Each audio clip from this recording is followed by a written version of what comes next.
Hello friends, welcome to my another blog. তো এখন আমার 9 দিনই উপোস চলছে। এখানে আমি আবার করছি কুটুর পকোড়া। আপনাদের রেসিপিটা বলে দিই।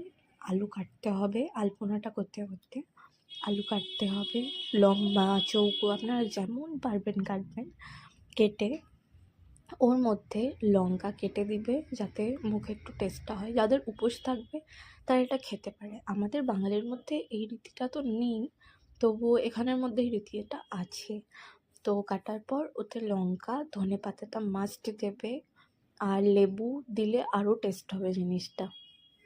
আর কটুর আটা বেশি করে, দেন তাতে লেবু আর কালো গোলমরিচ গুঁড়ো আর সেন্দুক লবণ সেটা দিয়ে সেটাকে ফেটে তারপর আটাটাকে দিয়ে দেবে। ওতে জল দেবে না, অ্যাকচুয়ালি জল দিলে জিনিসটা আরও খারাপ হয়ে যাবে।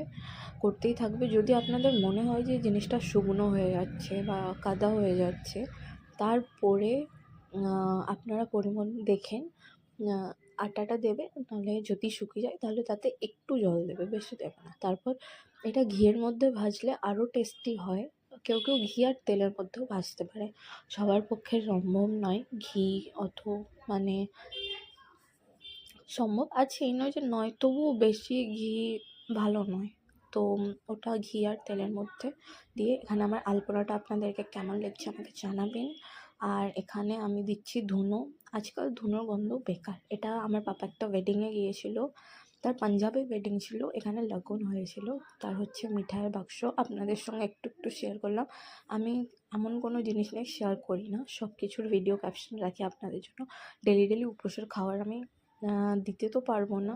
তো এটা হচ্ছে শ্যামা চাউলের ভাত।